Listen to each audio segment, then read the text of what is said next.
Hi, welcome, Pablo. Congratulations on your first album. Thank you. Very exciting. Thank you. So, I think my first question to you is I would love for you to provide some context for our listeners to help everyone understand sort of where you were in your life when you wrote this album, because I understand that many of the songs weren't in the recent years. So paint a picture of the context of this album. Okay, so I'd say like most, if not all of these songs were written between like 2018 to 2020-ish kind of. So it was like end of undergrad, beginning of grad school. And it was just like a really transitional time, a lot of changes happening, and it was just kind of like about confronting all of that and my journey, getting through that, and then starting grad school, like starting the next phase. Gotcha. And to not starting it, I guess, but just like getting to it, I think. and sort of to add to that context, I think a factor that played a role in your musical journey was obviously your family, and I know your family means a lot to you, and you wrote a song. The third song of your album is about family. Mm-hmm. And so could you talk to us more about the role that your family has played in your journey as a musician? Yeah, I mean, it's like major. I mean, like my whole family really likes music. My dad like taught me how to play the guitar at the beginning. Like a lot of my musical influences come from that, obviously, like my parents and my brother. And yeah, that song in particular is just about like, I'm really fortunate. I think like my family is a very like safe, constant, like nice place for me. And so it's kind of like in this whole journey of like confronting change and having to figure out what I want and like all of that stuff. It was, I like wrote it like on a vacation with my family, just like realizing, oh yeah, this is good. If I can make the rest of my life like this, like how I feel when I'm with my family, then I'll be okay. Like it's like a goalpost to get to. Yeah, I love that. I think I was listening to that song and I was just sitting in the library and just getting emotional listening to it. I mean, obviously listening to it while also reading the translated version. Exactly. Because I feel like somehow you're able to capture both past, present, and future. You inhabit all three states in that song, which I think is just so wonderful. Yeah, I think that's like a lot what it's about. It's just kind of like being content and happy and comfortable like transcends like everything else, right? It's like if you have that, then like everything else doesn't really matter. So I think that's like part of the reason why. Gotcha. And it really is a wonderfully beautiful and sincere, warm song. Yeah. And sort of almost contrasting that warmth, the album is not all written from a warm, cozy place. Well, it's funny because I feel like that song to me is cold because it was like written in a cold place in the winter. But I understand warmth in the like in the non-literal sense. Yeah, in the non-literal sense, yes. Yeah. Yeah. And so, speaking of the tone and the vibe of the other songs of the album, you do take us on kind of an emotional journey in this album. There kind of is a very interesting emotional arc. And I'd love to discuss that with you a bit more. Yeah. In particular, I guess let's start with the beginning. Yeah. Better.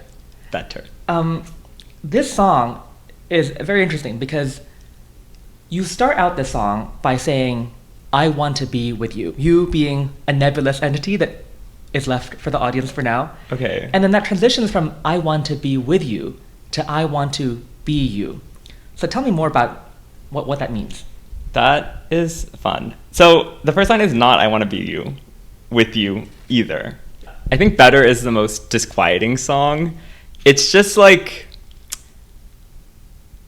I think that song is like me thinking three different very perpendicular thoughts at the same time and like just trying to parse through what any of them mean or like how I can deal with any of them.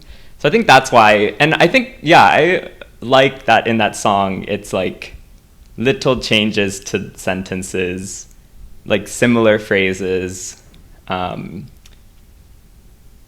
think that's like something I was playing around with in that song. Playing around with also just like a lot of my lyrics are very like stream of consciousness at the beginning, basically. So I think it was like, it's like the reason it's so confusing, I guess, is there's just like I'm talking about a lot of things at the same time in that song. So tell me a bit about then the sort of subliminal message underlying it. If it's not about self-acceptance and wanting to be with or be someone, what is the message underlying that song? Yeah, okay, so it is about that. But I think it's like that song I wrote, it's about like kind of being interested in someone, I think. Being like not sure how interested you are in that person. And then also wanting to like just generally be with somebody. And then all of like the ramifications that come with being with somebody. You know, like it's just kind of like, yeah, like you can really like someone, but does that mean you want to be with them? And then if you're with them, what does that mean? And then like all of that wrapped around with just like, I also don't know what I want, right? It's like all three of those things kind of are obviously so clearly related, but also can point you in different directions that are very confusing. And then kind of all of them are just constantly, at least in my, like swirling around in my head at any given moment. So I think that song is like kind of the push and the pull between like all of those different thought processes. Gotcha. And on the topic of being interested in someone, there are several songs in your album that are directed towards someone, written in second person. And this is the only song on the album where you ascribe a pronoun to this person. You talk about a her. Yeah. But the other songs are all sort of nebulously who you're talking about. So what is it about? Tell me about pronouns. Tell me about pronouns. I think like pronouns are something that I was like working through during like writing this album. Not writing, but like when these songs were written. I think it was like, I think it's first of all like interesting. I think like I was like pretty dead set on not adding any pronouns to any of my songs at the time. But I think that with Better in particular, I use like her, the pronoun, to like talk about a lot of things in the similar way that the album is about a lot of things. So I think there's definitely like, yeah, I think that's like another dimension with which like this song just kind of like interfaces with like many different conversations at the same time. Gotcha.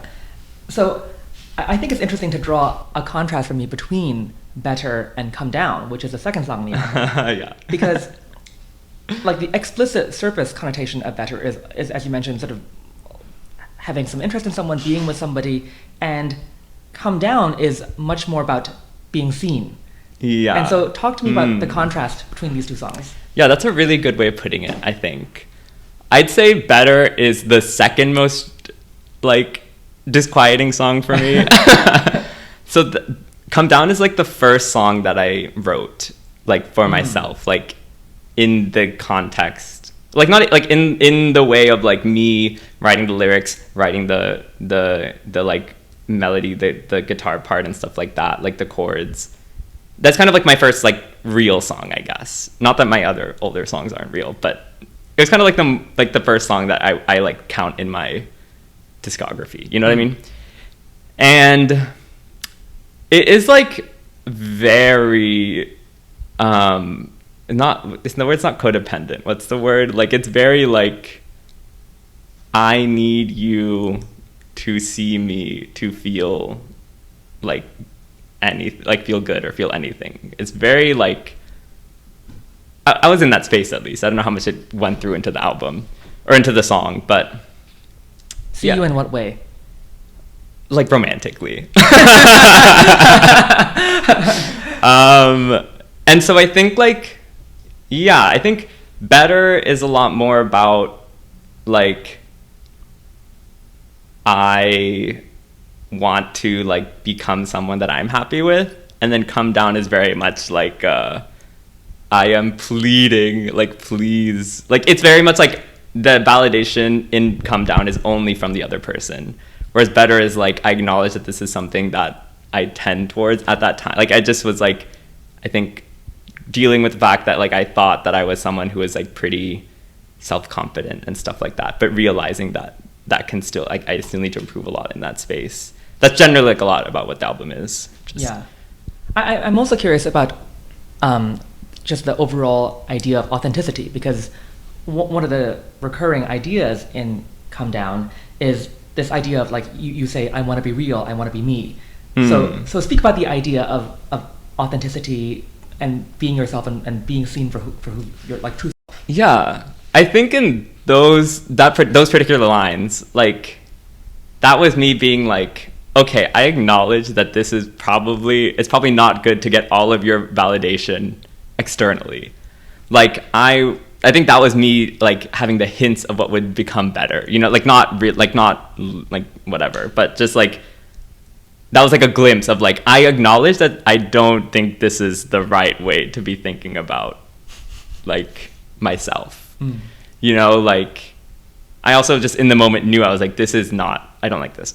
But it was just how I was feeling, and that, I think, was me kind of just being like, I want to, like I guess in the context of the song, it was like, I think you would make me feel real and stuff, like, better, but I know that there's, like, a part of, like, I need to do this for myself too.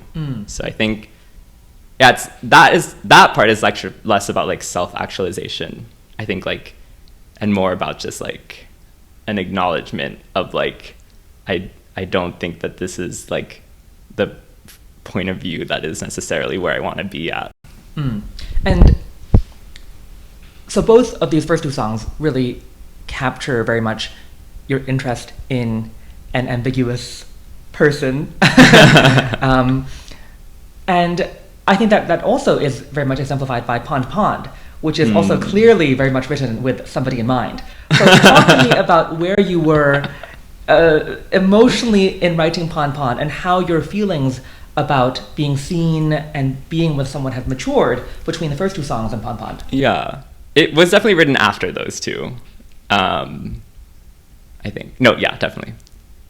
And I think that Pond Pond is more close to me being like, oh, I just really like this other person. Like, I, like, would love to be with them and, like, hang out with them more and see them and, like, text them and, like, frolic with them in nature. Frolic in nature. Yeah. At ponds, perhaps. At Pond Ponds. And so I think that's why it's a bit more happy than the other two songs, let's say. But yeah, I think it's, like, about just, like, yeah, it's, like, not that I was fully self-actualized, but just that I, like, felt, I think I was just more happy and, like, less existential. Right, so this wasn't as emotionally harrowing a song to write. Right, yeah. Something else on the topic of Pond Pond, which is really interesting, is that this is the first song up to now in the album, if you're listening chronologically, that doesn't have an acoustic guitar. Yeah, there's a really funky, interesting electronic instrumental part. And so tell me about what that signifies. Why a departure from this mellow acoustic guitar? Yeah, that song was, like, it's, like, a whole bunch of things. I think, like, the way that I write music is I just, like, write lyrics, or, like, I guess, like, yeah, I write lyrics whenever I feel really emotional, and then every once in a while I'll, like, pick up the guitar and then, like, come up with a chord progression, and then, like, try to smash them together, like, out of my bank of lyrics. Like, what are the lyrics that match the best with this guitar? But for Pond Pond, I was also just getting more into, like, dance music and electronic music, and was like, I want to try to make my own, like, electronic production. Like, I want to be like James Blake or, like, Bloom. Like, I want to, like, make a fun dance song. So I came up with that, and then, like, the happy fun times in Pond Pond, like, one of them was, like, going out dancing. So I was like, oh, it's, like, perfect. It, like, is my dance song, and it's, like, I can write about how happy I felt dancing. And so then, like, that's why part of the lyrics are, like, about going out dancing with this person. So you mentioned James Blake, and I know that electronic and dance music is really important to you. So I'd love for you to share a bit more about your other sort of inspirations in electronic music and the way in which they've contributed and inspired your musicianship? So electronic music in particular, yeah, I love James Blake. I think he's like incredible. Then Flume, I like Flume. Dancing is fun. I feel like Flume is a really good, like his production is really precise and it's really interesting. And then I think at this time of the album, like when I was making this, that's when I really started getting into like Charlie XCX and Sophie and like A.G. Cook and stuff like that. Because this was like started being written in like 2017, 2018, and I feel like I figured them, or I like heard about them in 2016. I think it was 2016 probably. Yeah, it was 2016. And so I think that was also kind of just like, ooh, like how can we make like fun music that is very emotional, extremely emotional. And then Abra is like probably the other electronic person that I would mention. She just has like really interesting, fun production, little like choices like every once in a while sprinkled in. And then like explicitly when we were writing Years and Years with my brother, there's a section that we were like, I was like, make it more like Abra, like add like sounds in a unexpected way, and then it'll be more Abra-y. And then we did, and I think it sounds like really fun. I love that part of the song. That's wonderful. And we'll get to that song in a little bit, but certainly Pon Pond is just so quirky and interesting and fun, and I could totally imagine us doing a dance party at our place where we all just dance to Pon Pond together. Yes, I love that. I'm like so proud that I came up with that. Like I'm not like I'm really bad at electronic production, and it's literally just me like throwing away, like shoving little like snare hits and kick hits into like a pattern with not thinking a lot, and then like parsing it back into the actual beat. Yeah. And also, I absolutely am obsessed with the way you say "lift off" in this song. Everybody should go and listen to that part. It is just a fantastic, iconic segment of the song. It's like that. I said it in a funny way to highlight it. It's like it does like a few moments in the album, but that one is one where like I just like took something from another song or another like media. It's like there's a Beyonce and Jay-Z song, and also like there's two. There's a Beyonce and Jay-Z song called "Lift Off," and there's also like a Kanye Beyonce song that also has like "Lift Off" in it. I don't know if it has this on it, but it's about rocket ships and stuff. And then the Beyonce's melody in like the Kanye song is like very like ooh, ooh, ooh. So that's one of the moments where I was like referencing something else. Yeah. So it's interesting because one thing that I couldn't help but notice when I was listening to the album is that you use actually quite a lot of plane and flying metaphors / imagery. So, for example, in the song "Runaway," which I'd love to ask you about later, you literally wrote that on a plane. Right. In here, you talk about being mid-flight. Yeah. And obviously in Pon Pond, "Liftoff" is a wonderful, iconic transitional moment of the song. Thank you. So, flying. What? Tell me about that. Yeah, I've always wanted to know. A lot of the songs were written when I was like applying to grad school and specifically going to grad school visits. So I was on a lot of planes at the time. And actually,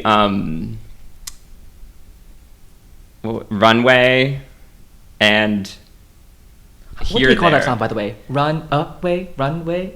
I call it Runway. It had a much longer name that I will not talk about right now. We can talk about like it, but I don't know. Anyways, yeah. But it's not run away. It's like run away. The word like out of control.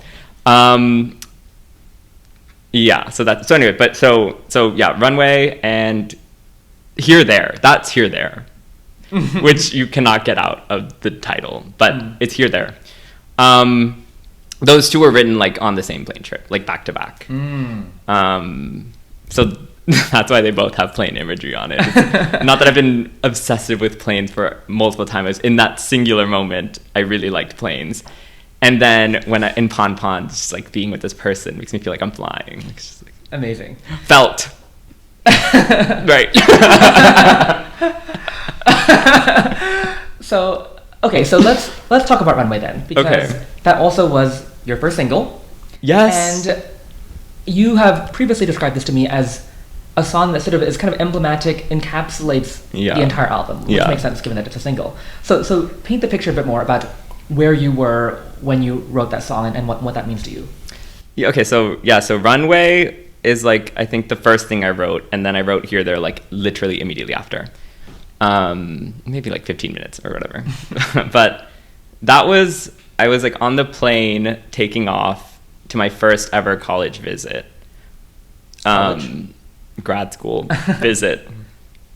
And it was kind of like a very concrete, crystallized like moment signifying that my undergrad and like grade school life was ending. You know, it's like, this is the first step of this next journey, like officially, like applying to it. Yeah, like you apply, but you're still like, you're applying in between classes, right? And then this is like, I'm not going to class to go visit this school. And it was like my dream school for a really long time. Yeah. And so it was just like a lot of emotions, right? It's like, oh, I'm like getting paid to go fly to my dream school and like miss class and stuff like that. And just like signifying that like I was eventually going to have to like move on and do something. Like I went to undergrad in my hometown, so I was like, okay, I also have to move, like I have to do all these things. And so yeah, the song is kind of about that, like confronting and acknowledging that change is going to happen. It's like irreversible. It's just like you have to, yeah. It's just about that. One of my favorite lyrics, I would say, in the entire album is in this song where you say, it's contagious, you know, to be up so high when you feel so low. Yeah. Why are you? Yeah, you don't so like to feel so fast and so slow. Wow, no. So why were you feeling so low? Oh, it was just crazy. I think it's like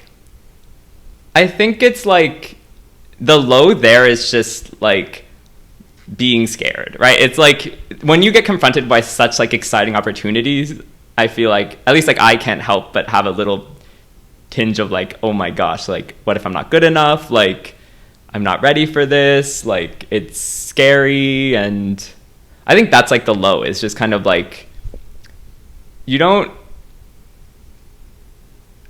like, it's like a lot of imposter syndrome and stuff like that, right? Like it's just kind of like, I don't know, like you feel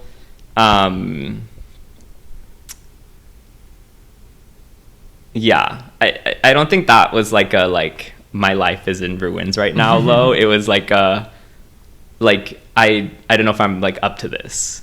Like yeah. Gotcha. Speaking of belonging and finding your place, this is very much pertinent to Here There. Yeah. And in that song you talk explicitly about everybody finding their place and you not keeping pace. So talk to me about belonging and about that. That's so I mean, so this is like similar, right? Like it's happened 15 minutes later.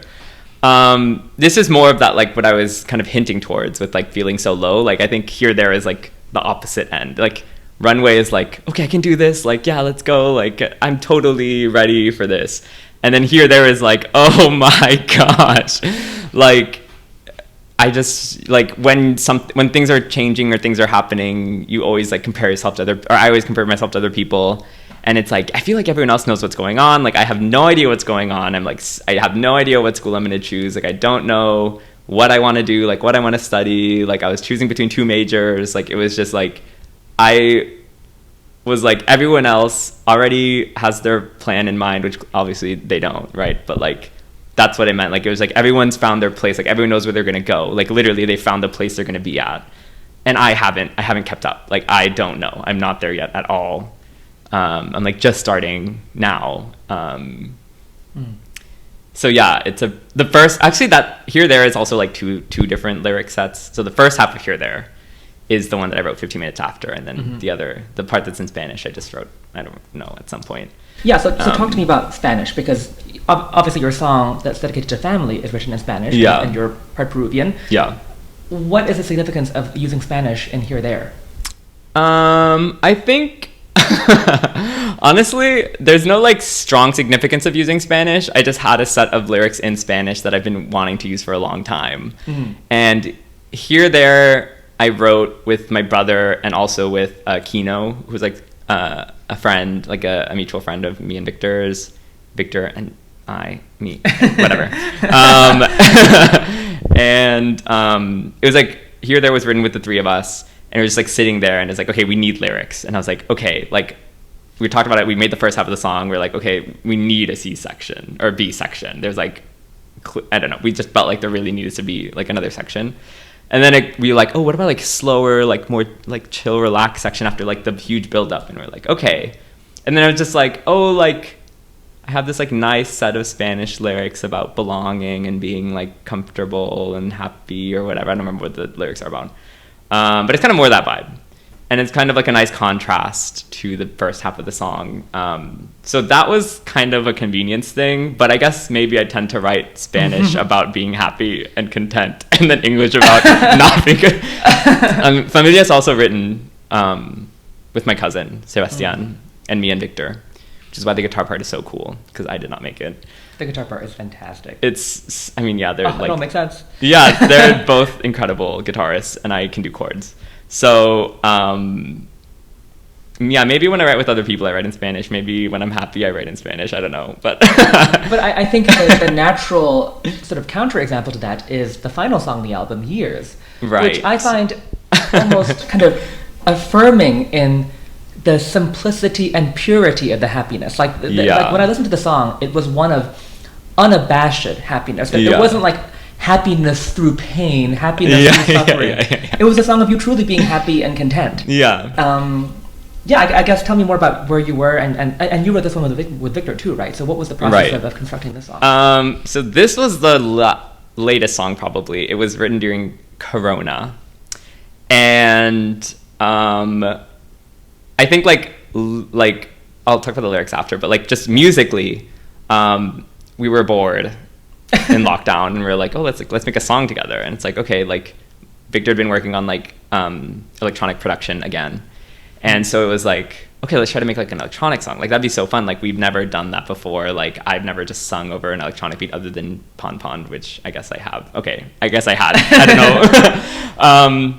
But we were both had been talking actually about how like there was no just like unabashed happy music anymore. Not even because of COVID, like just like recently, like we hadn't felt like there was any just like happy songs. So we decided to try to make a happy song, and the lyrics, the kind of like where that came from was I truly literally was just like walking around campus at A&M, and the sun was shining and there was like a beautiful breeze, and I think probably like after like midterm season, you know what I mean, like there's always like that one like week at some point where you just feel so like relaxed and happy, and it's the sun was shining, the breeze was like going, and I was like, I'm gonna try to write about this. And I was like, I felt so I was like, yeah, like the breeze and the wind, and then I like had really cheesy lyrics that are not on the song anymore, but it's like it got pretty bad. But then there was also good, like it was like, yeah, like, oh, the breeze pushes leaves by gently if you give it time or whatever. Like that's not what the lyrics are. Is that? I don't know. Anyways, I'm so whatever the real lyrics are, I'm like so proud of. I think those are like some of the best lyrics I've written. Like, because I'm not a very imagery based writer. I think like I'm very like I feel like I really just naturally gravitate towards writing about how I'm feeling and myself and my journey and what I'm thinking about. So then to be able to write something so poetic and like illustrative, and it has like double meanings and stuff, like I was like, oh, that's such a cool line. Yeah. Given how positive and joyful this song is, and given that it is the end of the album, does this reflect the Pablo that's sitting in front of me today? Well, this song was written 2 years ago during COVID, so I would say that I have changed since then. But I think it's like a lot closer. It's definitely the most like, the other songs feel like a different version of myself, for sure. And then Years kind of feels like, yeah, more in this half of my journey. You know what I mean?